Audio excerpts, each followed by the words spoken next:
আয়াজ, সঞ্জু, হার্দিক সবাই পেছনে। হঠাৎ করে টিম ইন্ডিয়ায় নতুন ক্যাপ্টেনের রেসে এই তরুণ। বন্ধুরা, আপনারা যদি দেখতে চান তাহলে ভিডিওটি শেষ অবধি দেখতে হবে, চ্যানেলটিকে সাবস্ক্রাইব করে একটা লাইক দিতে হবে এবং নোটিফিকেশন বেল আইকন দাবাতে হবে। আয়াজ, সঞ্জু স্যামসন কিংবা হার্দিক পান্ডিয়া নন, এবার টিম ইন্ডিয়ার ভবিষ্যৎ অধিনায়ক হওয়ার দৌড়ে সবচেয়ে বড় চমক হয়ে উঠেছেন তরুণ উইকেট কিপার ব্যাটসম্যান ঈশান কিষান।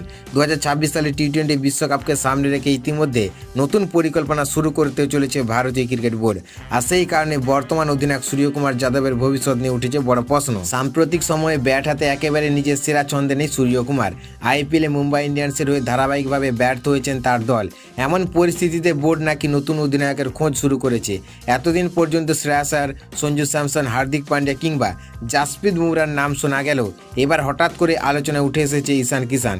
এবার আইপিএলে প্যাট কামিন্সের অনুপস্থিতিতে সানরাইজার্স হায়দ্রাবাদকে নেতৃত্ব দেওয়ার সুযোগ পেয়েছিলেন ঈশান। শুধু তাই নয়, ব্যাট হাতে দুর্দান্ত ফর্মে রয়েছেন তিনি। তার আগ্রাসী মানসিকতা, নেতৃত্ব দেওয়ার ক্ষমতা এবং ম্যাচ জেতানোর দক্ষতা অনেক ক্রিকেট বিশেষজ্ঞকে মুগ্ধ করেছে। তাই অনেকের মতে ভবিষ্যতে ভারতের টি-20 দলের অধিনায়ক হওয়ার দৌড়ে এখন সবচেয়ে এগিয়ে রয়েছেন এই তরুণ তারকা।